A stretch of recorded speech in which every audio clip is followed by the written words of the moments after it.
Alright, so I got through 3 episodes so far, so I'm only halfway through.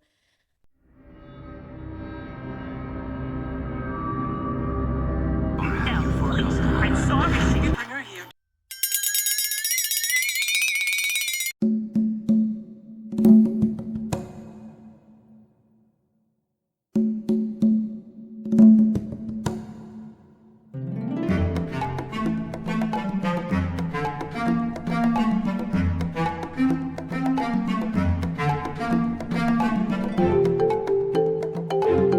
Hello, everyone! This is Dragon Veils. I hope y'all are doing well. I am now going to go over the most controversial Hazbin Hotel episode in the franchise so far, Masquerade. If some of you are familiar with this episode, this one talks about the abusive relationship between Angel and Valentino. So, yeah, this will contain some really sensitive subjects as I'm talking about it. So be warned for any triggers or this makes you feel uncomfortable. Please get off as soon as possible. And again, be warned of some spoilers. Without further ado, let's begin.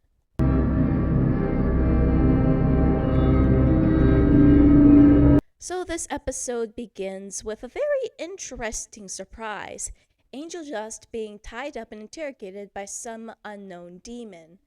However, it is later revealed that it was nothing more than a scene from one of his more adult movies that he's showing to his friends in the show and tell day at Hazbin Hotel. Charlie, Vaggie, and Sir Pentious were being disgusted with this, and Nifty, well, being nifty, we don't know what's going on in her head. Husk didn't seem very impressed by it all and was basically calling the shots in terms of Angel's predicament and his personality, even going as far as showing his insight around everything else.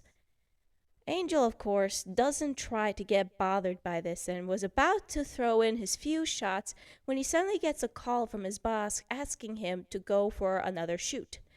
And of course, Charlie tries to convince him to stay, but Angel had other ideas and warns her that unless he could change her boss, there's nothing that they can do, which is unfortunate for Charlie because, of course, their situation is not looking good in terms of extermination.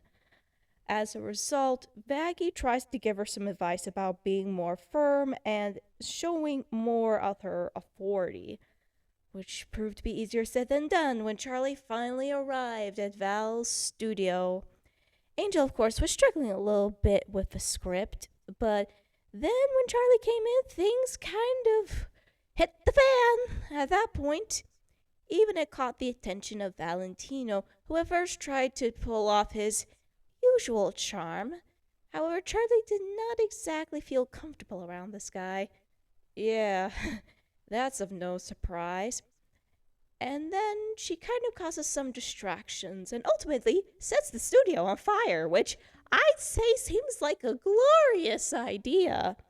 However, this finally reaches Val's limit and drags, I guess not drag, but did tell Angel to get into his dressing room, resulting in the verbal and physical abuse that Angel is dealt with by Valentino, as well as being reminded that he's being owned by Val and that he doesn't have a whole lot of choice in his situation.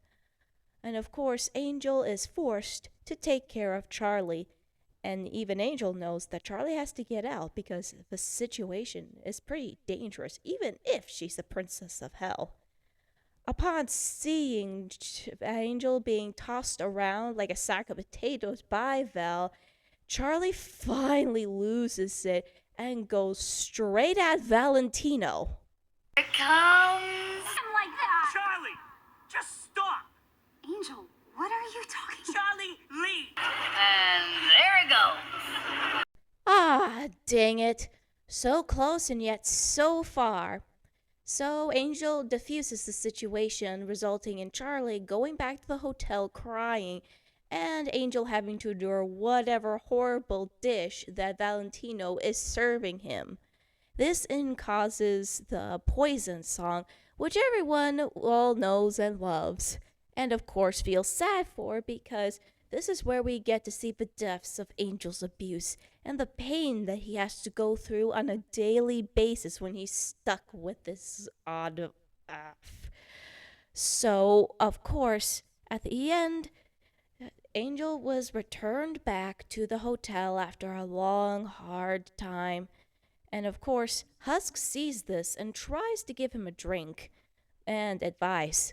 But it doesn't go well when Angel once again flirts with him and the two have a fallout. Vaggie notices this and Charlie explains that things kind of got bad at the studio.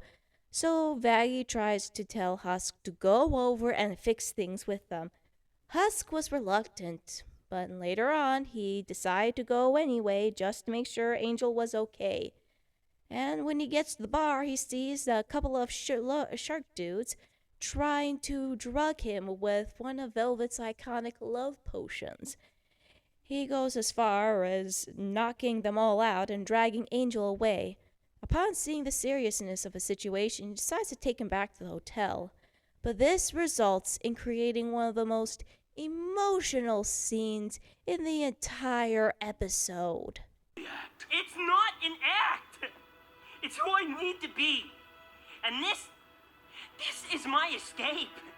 Where I can forget about it all. How much I hate everything. A place where I can get high and not have to think about how much it hurts. And maybe if I can ruin myself enough in the process, if I end up broken, I won't be his favorite toy anymore. And maybe... Man, you can't help but feel so bad at Angel at this point.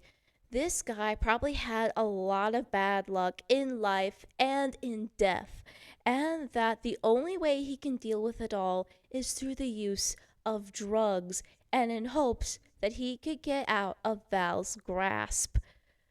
However, Husk soon reveals his own backstory, which shocks a lot of us, that he used to be an overlord, but being a gambling addict and, of course, having a few bad card games, he lost everything and thus turned to Alistair, which, of course, resulted in some major servitude. Husk reiterates that he knows what it's like to make a bad decision and can't take it all back.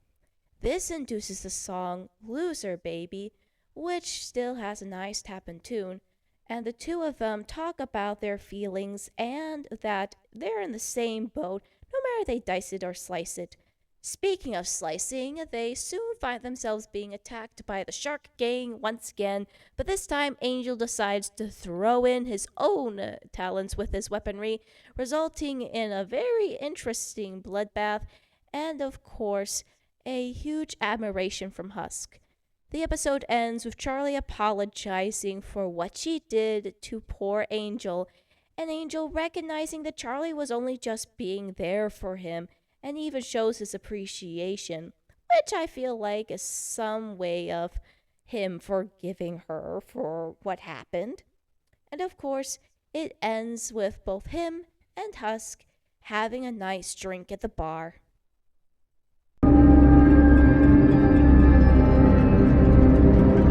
By far one of the best episodes in this series. It's very difficult to watch, but at the same time, you can't help but admire how they really showed much of Angel's character, the vulnerability and the struggle he has to deal with, as well as seeing the malice in Valentino.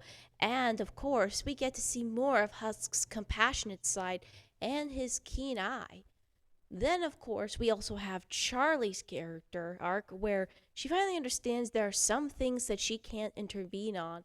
Though, again, I find her coming to the studio a blessing in disguise, because at least now she finally understands of what Angel has to deal with from his boss, and that this is something that she can't simply fix.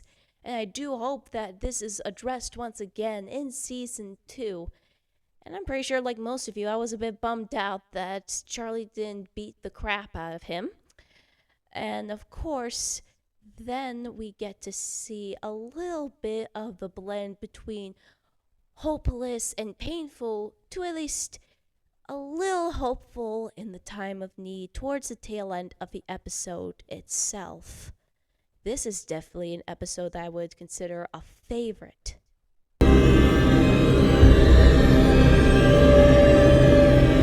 The MVP award will definitely go to Charlie, Husk, and Angel Dust.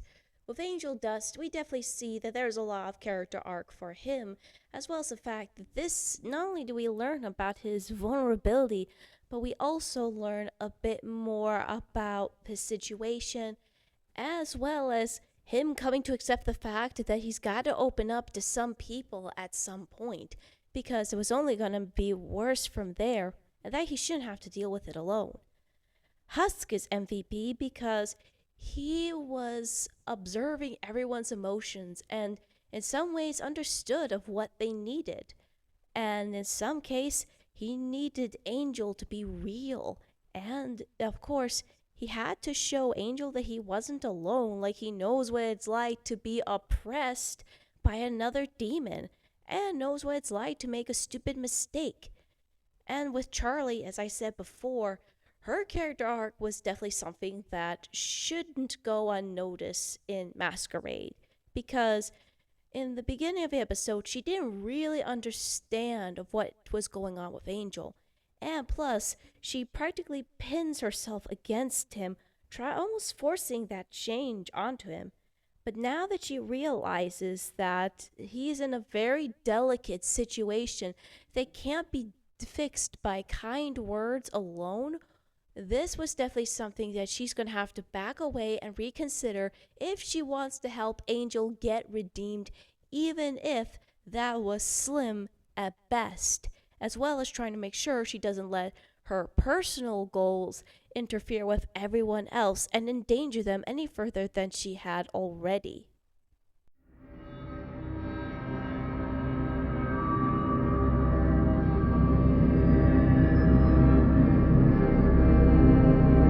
The Poison song, as I said before, is one of those songs that are so catchy, but yet at the same time just hits so hard in the feels, especially when you add the visuals to it.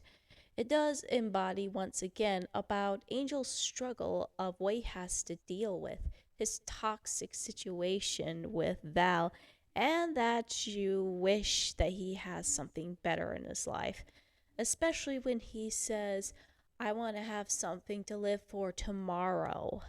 That definitely screams help for sure.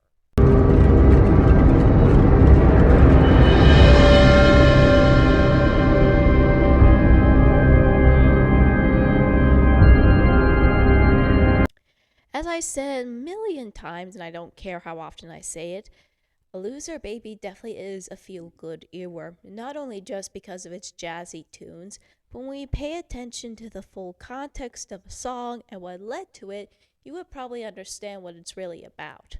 For some people, it comes across as mean, but in actuality, this is just Husk trying to reassure Angel that he's not alone. And that this is a song just to remind us of that feeling that we're not alone and that we have our flaws and that sometimes it's difficult to overcome those flaws and mistakes, but as long as we have someone with us, it gets better from there. So these are just my thoughts and I'd like to hear yours. What do you think is by far the best moment in Masquerade for you, as well as what do you think of the episode overall? Do a like and subscribe. This is Dragon Videos signing off.